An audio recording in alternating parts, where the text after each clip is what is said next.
Well, just when you're making sense of one developing story that is critically important, I'm talking about the tariff story, the proposed tariffs from the States, another one falls in your lap. I'm Marcy Markusa, and this is Manitoba. So the other story that I'm talking about is Donald Trump saying the U.S. should take over the Gaza Strip. He wants to own it. On the podcast today, we're going to hear from a Palestinian Manitoban on that. In addition, on the podcast today, we will be dipping back into the idea of the proposed tariffs and the 30-day pause as we ask how you're thinking about your relationship with the United States because of all of what is developing. So we're going to hear some of your opinions on that. And then, just because the news is pretty heavy, we do have a bit of a bright, beautiful Manitoba story coming up as well. But let's begin with Donald Trump. And as I mentioned, what he has said about Gaza. So he made this comment during a joint press conference with Israeli Prime Minister Benjamin Netanyahu that he wants to take over the Gaza Strip. He wants to own it. Part of the proposal includes permanently displacing the over 2 million Palestinians who live there. After making those comments, journalists had a chance to question the U.S. president. Here's what Trump had to say.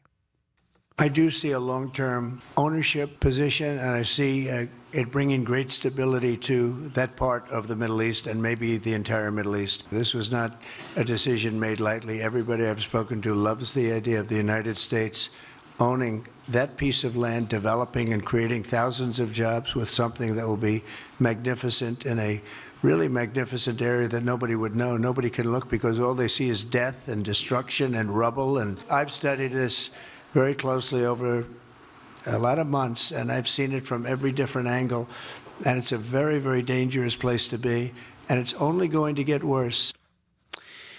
Winnipegger Ramsey Zeid is president of the Canadian Palestinian Association of Manitoba, and he joins us via Zoom. Good morning. Good morning. Quote, all they see is death and destruction and rubble, end quote. What do you see when you look at Gaza? When we see Gaza, we see our homes, we see our land, we see our ancestors. Rubble doesn't mean anything. We can rebuild that with or without the United States, with or without the state of Israel. Gaza will be our home and will always be our home, and that's what we see. What was this like for you watching this, and what kind of the conversations have you been having with other Palestinian Manitobans about what the U.S. president has said? I mean, the president of the United States right now is saying a lot of things, not just regarding Palestine, but he's throwing statements out there regarding everything. I think what the president of the United States needs to do is concentrate on the United States and the problems there. I mean, it's no secret that they have a large homeless population. Their healthcare system isn't the greatest. How about focus on the United States and let Palestine focus on Palestine? I understand when you first were hearing this, as it was developing yesterday, that your word was you were in shock. Can you elaborate on that? Definitely. I mean, he wants to displace 2 million people. I mean, and he wants to send them to countries that he has no say over. I personally know of people that have been that are in Palestine applying to go to the United States. If he really wants to displace them, how about bringing them over to the United States? What concerns you the most about Trump's rhetoric around this? He's basically doing what the Prime Minister of Israel wants them to do is and get rid of Palestinians. They want to displace Palestinians and they want to take over a land that doesn't belong to them. Palestine will always be Palestine. It's been at war for 76 years, and President Trump, the United States, Elon Musk doesn't have enough money to buy Palestine. Palestine is not for sale and will never be for sale. He did not rule out using military force to do this. That came up yesterday in the press conference. What are some of the questions you have about what Trump is saying and what possibly could happen next? I mean, it's no secret that the United States has been sending weapons over to Gaza for the last year and a half. So we are not new to war. We've been seeing war for the last year and a half, and we have always come back and we have always rebuilt. So, I mean, Palestinians will never be afraid of war. We don't want war. We want peace. And we want to live in dignity and humanity. But if war is what comes, then that's what comes. Ramsey, what did you make of President Trump's tone as he was, speaking about this? I don't know. I don't know. It's hard to believe Donald Trump whenever he speaks. I mean, he was just talking about tariffs with Canada and then he backed down. I think what Donald Trump needs to do is respect international law and take care of his own country. This is not a TV show. This is not one of his own businesses that he's operating. These are countries that don't belong to him. These are people's lives that he's playing with, and he needs to tread lightly. How concerned are you that, as you said, people aren't sure? Trump is saying so much in the last 2 weeks that people are saying, is this an empty threat? Is this not an empty threat? How concerned are you that Trump will actually do what he is saying?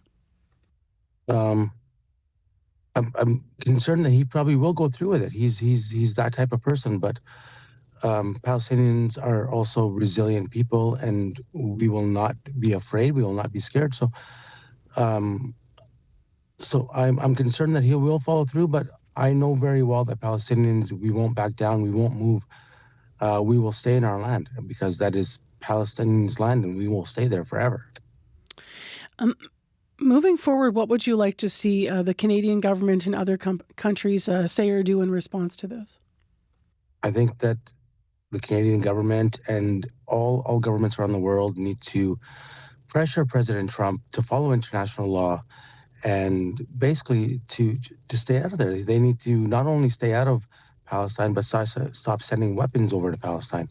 We don't need the United States' help. We don't need their involvement. We need other countries to pressure them to stay out of it. Many Palestinians claim Gaza as part of a future homeland, and those that have left have shared with CBC, some of them, that they dream of one day returning as well. Can you tell me a little bit more about that desire to return?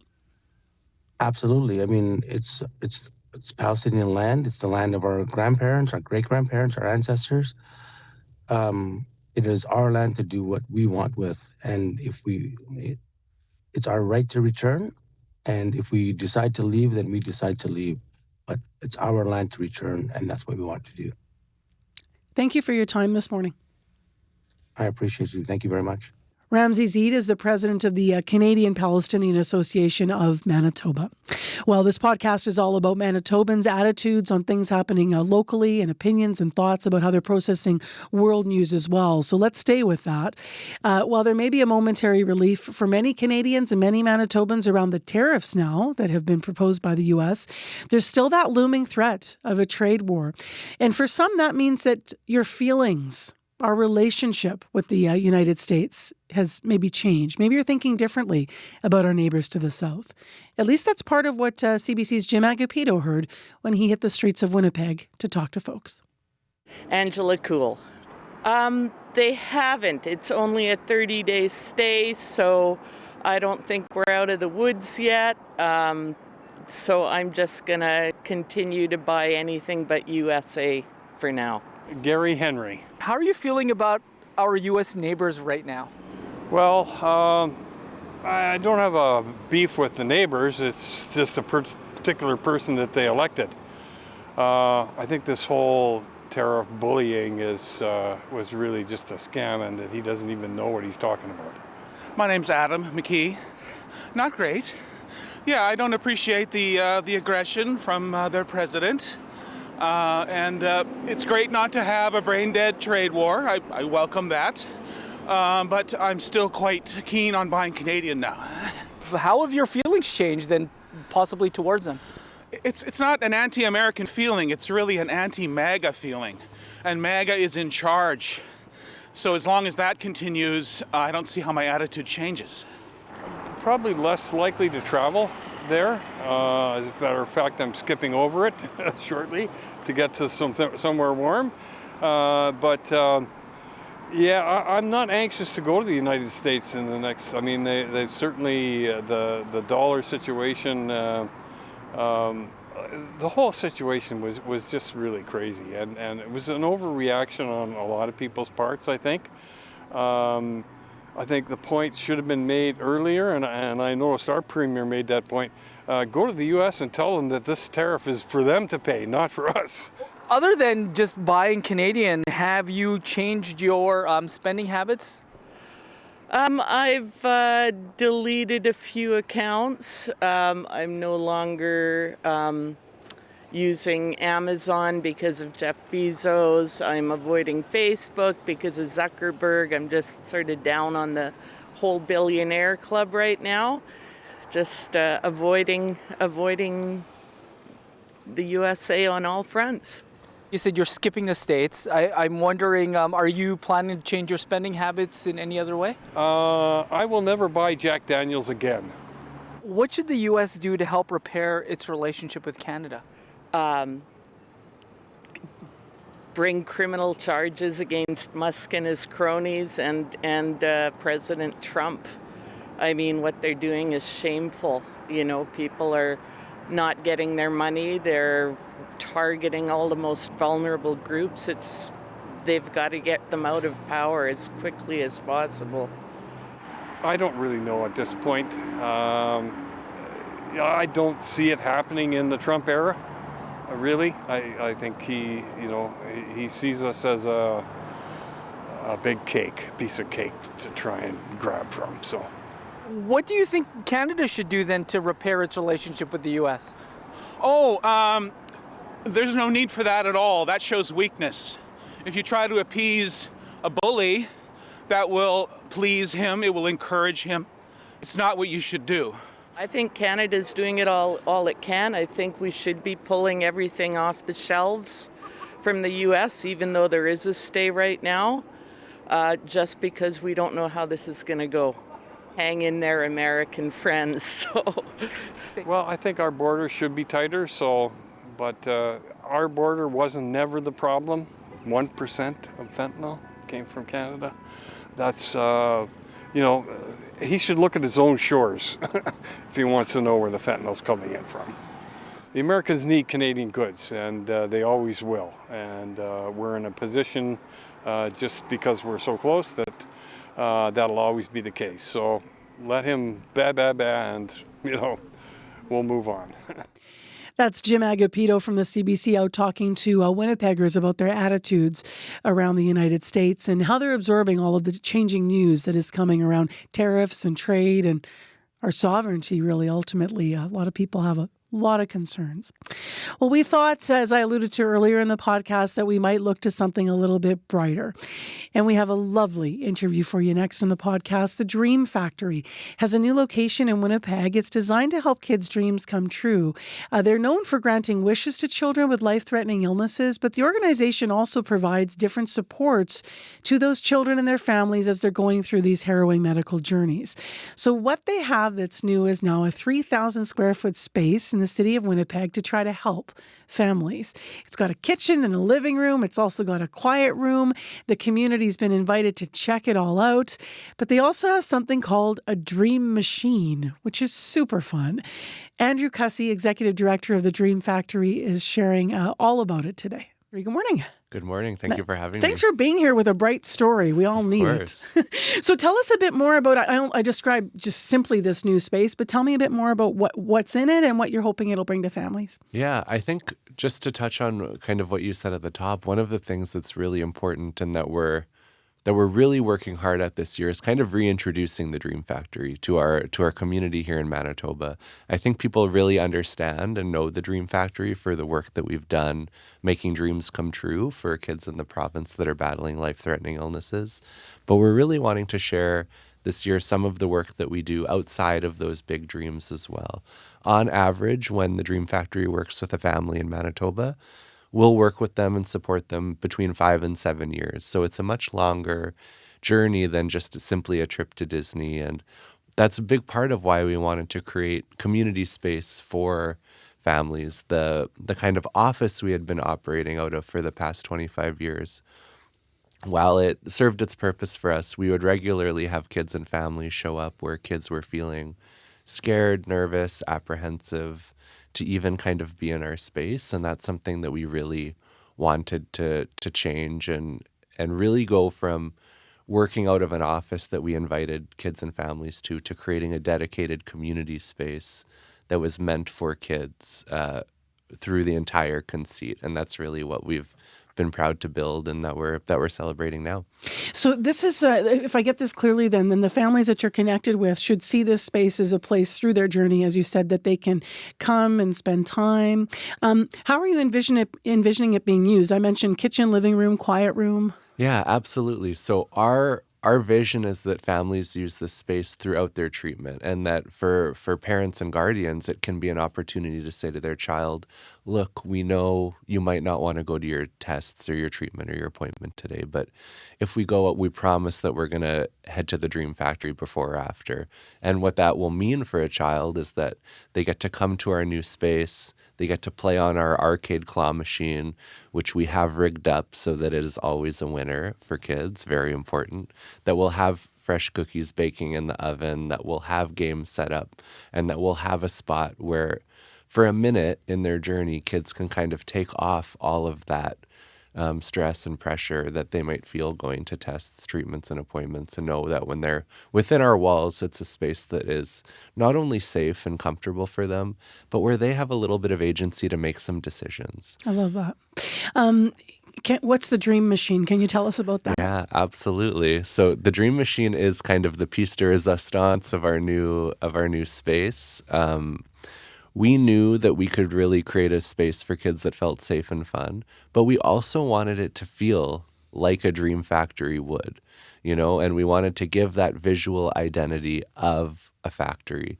So we connected with a whole bunch of companies that specialize in exhibits for children's museums, science museums, aquariums, and we really worked towards figuring out, well, what would a machine in a dream factory do?